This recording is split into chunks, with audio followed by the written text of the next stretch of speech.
No estoy agregando el día de demanda directa. Eso es bien importante tomar en cuenta. Es posible pregunta de examen, ¿no? Como acción, en cuanto prescribe la anulabilidad, 5 años. Como excepción es imprescriptible.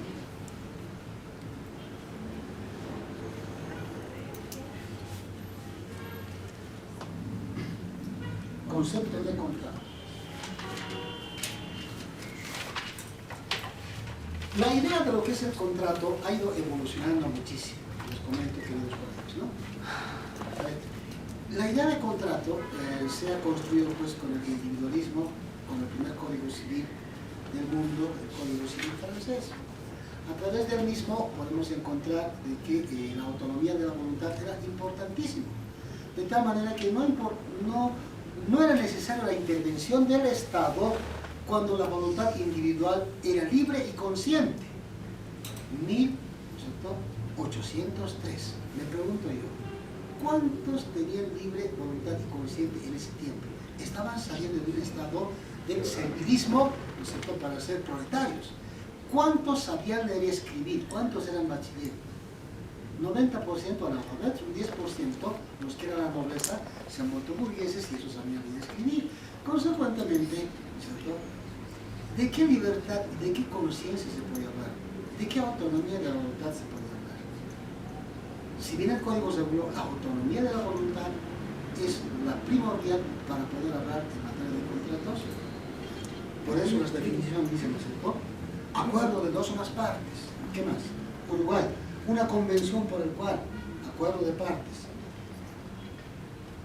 El francés, una convención, acuerdo de partes. El español, el contrato existe desde que una o varias personas consienten a obligarse, voluntad. El italiano, acuerdo de dos o más partes. O sea, para el contrato, la preeminencia de la voluntad, la autonomía privada. Entonces se ha ido criticando, ¿no es cierto?, y indicando de que la voluntad no es libre y a veces no es consciente. Por el solo hecho de que se haya abolido el esclavismo y de un servilismo se ha pasado a un estado, digamos, de explotación del obrero en ese tiempo, no significa que es libre y consciente, porque a veces influyen necesidades, ¿cierto?, del estómago. Si necesito comer, estoy obligado a contratar. No tengo ni puedo ser consciente porque ni siquiera tengo plena información, porque ni siquiera soy bachiller. Entonces, todos estos temas hacen que se analice la nueva idea de que debe tener el concepto de contrato. Entonces, modernamente se dice que el contrato debe haber contrato no solamente cuando hay voluntad. La voluntad debe haber, pero no debe ser de que cuando hay voluntad ya hay contrato, sino habrá contrato cuando las partes logren la finalidad que han buscado. Entonces se busca una nueva definición finalista, ¿no? Hay definiciones que dicen, ¿no?, contrato, dice, es el acuerdo de voluntades, ¿cierto?, que logran finalidades comunes. Entonces, para decir contrato, tiene que haber finalidades comunes, no solamente aprovecharse el poderoso del otro.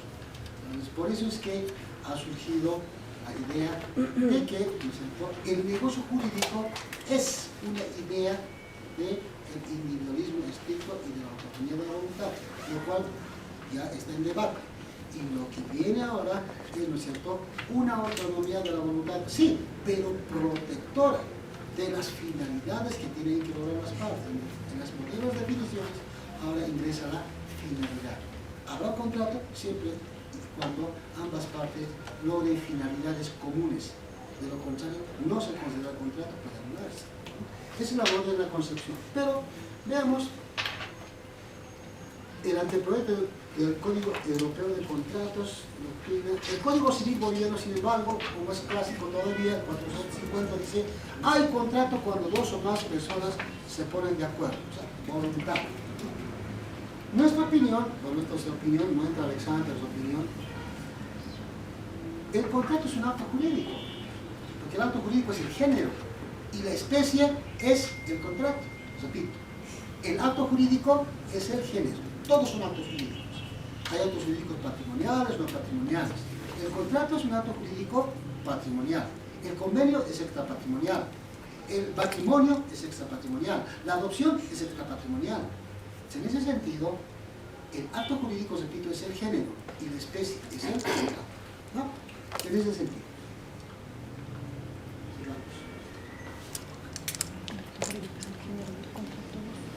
Vayamos a la formación del contrato. Los contratos, cuando ustedes, ¿no es cierto?, asesoren las escrituras públicas contractuales, tienen que tomar en cuenta que modernamente ojo, tiene 4 elementos. Y a propósito, no está la forma, porque no es un elemento común, es un elemento accesorio. Veamos. ¿Cuáles son los elementos modernos del contrato? Los modernos, porque no son del Código Civil. En el Código Civil dice de otra manera. Los elementos modernos del contrato son el consentimiento, el objeto, el contenido y la causa.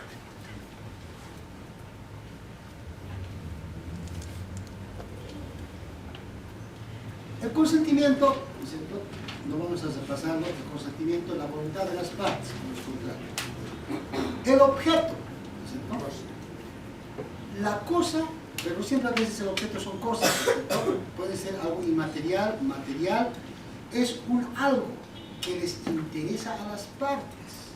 Ojo. Y ese algo puede ser material o inmaterial, el objeto. Puede existir en el presente o puede existir en el futuro. Y puede ser contratos sobre objetos futuros también, ¿sí? ¿No? De tal manera que los requisitos exactos del objeto solo son 2 modernamente. ¿Cuáles son? Que el objeto exista en el presente o en el futuro y que sea determinado, o sea, medible, pesable, o determinable, pesable, medible en el futuro. Pero ahí se desprende el contenido, ojo, el contenido, ¿no? Y para analizarlo pasemos a la siguiente presentación. Requisitos del objeto, el 485 nos decía, ¿no? Nos dice actualmente. ¿Qué nos dice el requisito del objeto? Hemos dicho, el 485 dice objeto posible y objeto lícito. Y analicemos acá. ¿Está bien nuestro código o está mal? Está mal, consecuentemente no se debe preguntar eso.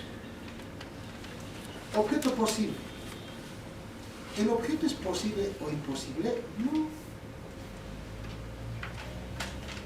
Si hay una casa, si hay un auto, el auto o la casa existen o no existen, pero no son posibles ni imposibles.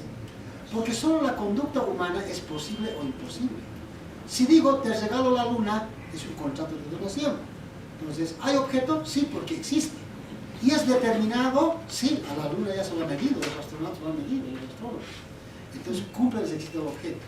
Lo que es imposible en el contrato de donación de la luna, que lo puedo hacer, es el cumplimiento de la obligación de entregar.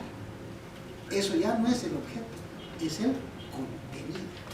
Por eso, el objeto no puede ser posible ni imposible. El objeto solo existe o no existe. Objeto lícito o ilícito. El código dice el objeto debe ser lícito, el 485 es la ley. Ahora veamos, ¿el objeto puede ser lícito o ilícito? No. Si le digo a este vaso que quiero comprar, oye vaso, tienes que ser lícito, no me va a hacer caso. El objeto es neutro al valor. La casa, el auto, la computadora, el celular que compramos es neutro al valor.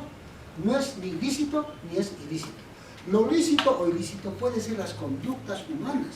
Consecuentemente, la conducta alrededor del objeto interesante, la casa, el auto, la computadora, etc., no es el objeto, es el contenido. Las obligaciones a las que nos comprometemos alrededor del objeto interesante. Ejemplo, todos los días ustedes van a hacer escrituras públicas de compra-venta. En una cláusula tienen que poner las partes, luego tienen que poner el objeto identificado, existente, medido.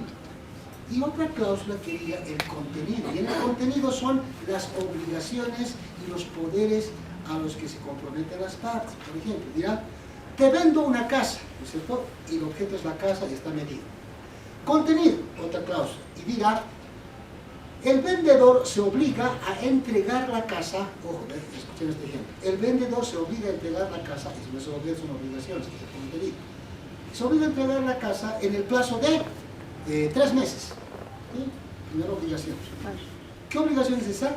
De entregar. Segundo, se obliga a entregar con puerta nueva, ¿no?, pintado toda la fachada. ¿Qué obligación es esa? De hacer.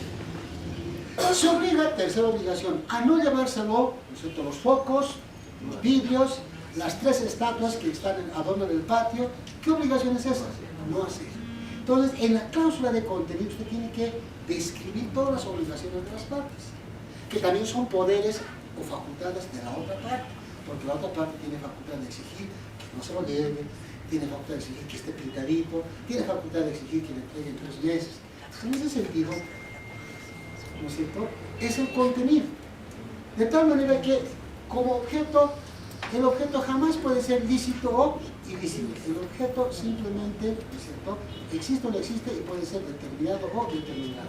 Por eso, el requisito del objeto modernamente, correctamente, es determinado o determinable y además que exista en el presente o en el futuro, que sea determinado o determinable. Requisitos modernos del objeto. Porque el contenido, que es otra cláusula en las escrituras públicas, ¿no es cierto?, el contenido se refiere a las obligaciones, los poderes, las facultades que las partes tienen alrededor del objeto interesado. Y esto está regulado en los artículos, ¿no?, 485, 292 y obligaciones de entregar, hacer y no hacer, 1467, 1468, 1469 del actual Código Civil boliviano, donde dicen obligaciones de entregar, obligaciones de hacer, obligaciones de no hacer, que conforman, repito, el contenido. Y el último requisito, ¿cuál es? ¿No es cierto? El último requisito es La causa. La causa de la obligación y la causa motivo, ¿no es cierto? ¿Y por qué no está la forma? ¿Acaso todos los contratos son formales? No, ¿no es cierto? Entonces la forma tiene que ir en la parte especial correctamente, cuando se analiza cada uno de los contratos que nos corresponde analizar mañana. ¿No? Gracias por la atención.